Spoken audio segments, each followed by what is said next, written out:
Marsinah, ia aktivis buruh berlidah tajam dan organisator terpelajar. Marsinah melawan saat kekerasan aparat negara menjalar lebih cepat daripada wabah flu. Buruh perempuan yang rajin mengkliping berita koran itu nyala kritisnya dipetangkan rezim otoriter. Ia dibunuh di usia yang masih teramat muda, 24 tahun. Marsinah adalah buruh PT Catur Putra Surya, CPS, pabrik arloji di Siring, Porong, Jawa Timur. Buruh PT CPS digaji Rp1.700 per bulan, padahal berdasarkan Kepmen 50/1992, diatur bahwa UMR Jawa Timur ialah Rp2.250. Pemprov Surabaya meneruskan aturan itu dalam bentuk surat edaran Gubernur KDH tingkat 1, Jawa Timur, 50/1992. Isinya meminta agar para pengusaha menaikkan gaji buruh 20%. Kebanyakan pengusaha menolak aturan tersebut, termasuk PT CPS. Bianto, rekan Marsinah, menuturkan manajemen PT CPS hanya mau mengakomodasi kenaikan upah dalam tunjangan, bukan upah pokok. Permasalahannya, jika buruh tak masuk kerja karena alasan sakit atau melahirkan, tunjangannya akan dipotong. Negosiasi antara buruh dengan perusahaan mengalami kebuntuan.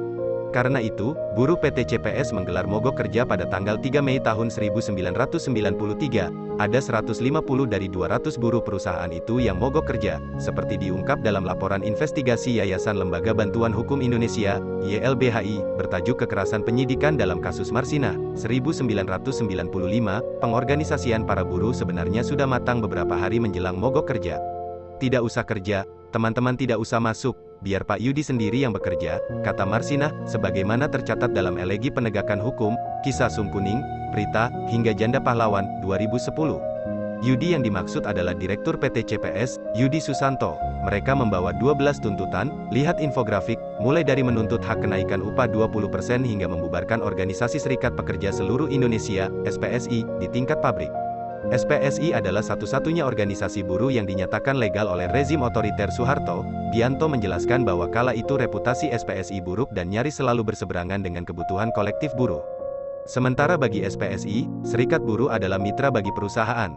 Satu kondisi yang sebenarnya terjadi karena SPSI disetir oleh kekuasaan Orde Baru, ujar Bianto dalam wawancara dengan Kabar Buruh.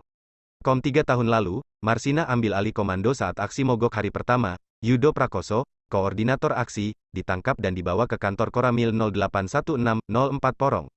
Ketegangan perlahan mulai mengalir deras. Dia diinterogasi karena telah mengorganisasi pemogokan dan dituduh melakukan protes dengan cara yang mirip aksi Partai Komunis Indonesia, PKI.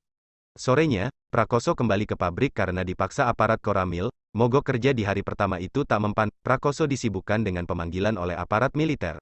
Akhirnya Marsinah yang memegang kendali memimpin protes para buruh. Keesokan harinya, pada tanggal 4 Mei tahun 1993, aksi mogok kerja kembali digelar. Pihak manajemen PT CPS bernegosiasi dengan 15 orang perwakilan buruh. Dalam perundingan, hadir pula petugas dari Dinas Tenaga Kerja, petugas Kecamatan Siring, serta perwakilan polisi dan Koramil. Pelibatan aparat negara dalam perundingan itu menimbulkan kecanggungan. Meski begitu, semua tuntutan akhirnya dikabulkan, kecuali membubarkan SPSI di tingkat pabrik. Pimpinan perusahaan menganggap hal itu menjadi kewenangan internal SPSI. Namun di hari itu juga, berdasarkan kronologi yang dirangkai Komite Solidaritas untuk Marsinah, KSUM, Yudo Prakoso, buruh yang dianggap dalang pemogokan, mendapat surat panggilan dari Koramil Porong. Dalam surat bernomor B1011V 1993 itu, Prakoso diminta datang ke kantor Kodim 0816 Sidoarjo. Surat itu ditandatangani Pasi Intel Kodim Sidoarjo Kapten Sugeng. Di Kodim Sidoarjo, Prakoso juga diminta untuk mencatat nama-nama buruh yang terlibat dalam perencanaan 12 tuntutan dan aksi mogok kerja. Esoknya, 12 buruh mendapat surat yang sama. Mereka diminta hadir ke kantor Kodim Sidoarjo, menghadap Pasi Intel Kapten Sugeng. Tapi surat panggilan itu berasal dari kantor Kelurahan Siring yang ditandatangani sekretaris desa bernama Abdul Rozak. 13 buruh itu dikumpulkan di ruang data Kodim Sidoarjo oleh seorang perwira seksi Intel Kodim Kamadi. Tanpa basa-basi, Kamadi meminta Prakoso dan 12 buruh lain mengundurkan diri dari PT CPS. Alasannya, tenaga mereka sudah tak dibutuhkan lagi oleh perusahaan. Kamadi dan Sugeng menyiapkan surat pengunduran diri yang menyatakan 13 buruh itu telah melakukan rapat ilegal untuk merencanakan 12 tuntutan dan aksi mogok kerja. Mereka dianggap telah menghasut buruh lainnya untuk ikut protes. Berada dalam tekanan, akhirnya 13 buruh itu menandatangani surat pengunduran diri. PHK itu tak dilakukan pihak perusahaan melainkan oleh aparat Kodim Sidoarjo. Berdasarkan laporan Lembaga Studi dan Advokasi Masyarakat, LSAM, emosi Marsinah memuncak ketika tahu rekannya dipaksa mengundurkan diri. dia meminta salinan surat pengunduran diri tersebut dan surat kesepakatan dengan manajemen PT CPS. Sebab dalam surat kesepakatan itu, 12 tuntutan buruh diterima termasuk poin tentang pengusaha dilarang melakukan mutasi, intimidasi, dan melakukan PHK karyawan setelah aksi mogok kerja. Aku akan menuntut Kodim dengan bantuan saudaraku yang ada di Surabaya, kata Marsina merujuk koleganya yang bekerja di Kejaksaan Surabaya, tanggal 6 Mei tahun 1993, sehari setelah para buruh dipanggil ke Kodim, adalah libur nasional untuk memperingati Hari Raya Waisak. Esoknya buruh kembali bekerja, tapi tak ada satupun yang melihat Marsina. Beberapa rekannya mengira Marsina pulang kampung ke Nganjuk, pada tanggal 8 Mei tahun 1993, tepat hari ini 25 tahun lalu, Marsina ditemukan sudah tak bernyawa di sebuah gubuk pematang sawah di Desa Jagong, Nganjuk. Jenazahnya di visum Rumah Sakit Umum Daerah Nganjuk pimpinan Dr. Jekti Wibowo. Hasil visum et repertum menunjukkan adanya luka robek tak teratur sepanjang 3 cm dalam tubuh Marsina.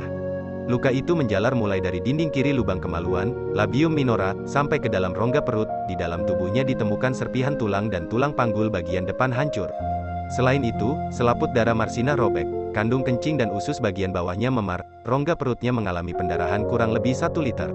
Setelah dimakamkan, tubuh Marsina diotopsi kembali. Visum kedua dilakukan tim dokter dari RSUD Dr. Sutomo Surabaya. Hingga kini Marsina ada di mana-mana.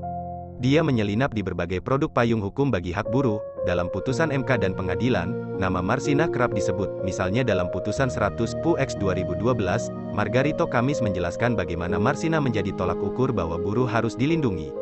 Perjuangan buruh saat ini hanya catatan kaki bagi perjuangan Marsina, sisanya, kita yang berhura-hura di bawah bayang-bayang romantisme keheroikan Marsina. Hingga kini kita belum terlalu peduli apakah ada serikat buruh dalam perusahaan. Kita belum serius memahami bahwa serikat adalah tempat saling berbagi kekuatan dan menumbuhkan kepekaan terhadap masalah rekan terdekat.